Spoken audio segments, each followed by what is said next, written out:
Hier, j'étais au parc Ramon à Givat Shmuel et j'entends deux mamans dire « T'as vu ces Juifs de France? Quel courage !» C'est vrai, ils ont probablement laissé derrière eux des parents, un travail, des amis, une maison, un paysage de leur enfance, une langue maternelle. Et tout ça particulièrement pour donner un avenir à leurs enfants, dans le seul pays qui est l'avenir du peuple juif, l'État d'Israël. Et l'autre de reprendre. Oui, vraiment, nous vivons des moments exceptionnels, des temps très particuliers. Nous avons vu une ville naître et se développer sans arrêt. Et puis, ces Juifs qui reviennent, ces paroles des prophètes qui se réalisent, celles qui ont été dites il y a si longtemps, qui sont maintenant d'actualité, les Juifs qui reviennent de France, du Brésil, des États-Unis, d'Ukraine, de Russie, pour vivre ensemble un avenir commun pour eux et pour leurs enfants. Et puis, ils communiquent tous en hébreu. L'ivrite est redevenu le langage commun des Juifs du monde entier. Vraiment, nous vivons des moments très particuliers.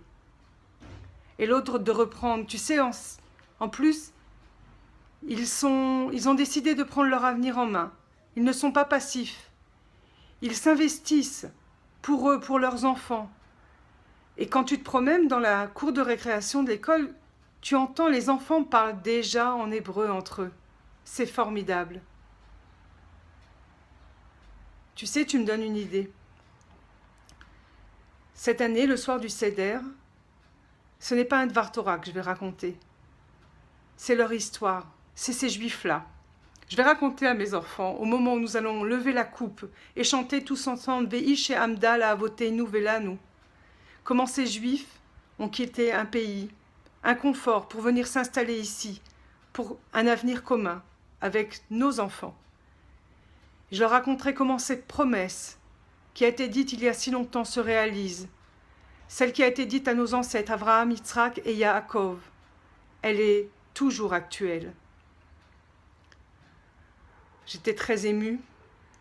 Je me suis approchée de ces femmes et je leur ai dit, vous savez, ces Juifs-là, je les connais.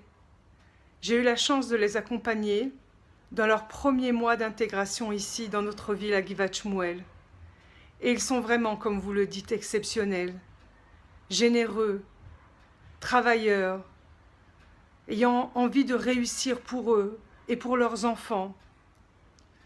Et puis, ils sont positifs. Ils laissent déjà une touche dans notre ville. Et ils en laisseront probablement sur l'État d'Israël. L'avenir nous le dira. Et je les ai remerciés. Je les ai remerciés de vous avoir senti dans la ville, de vous avoir remarqué.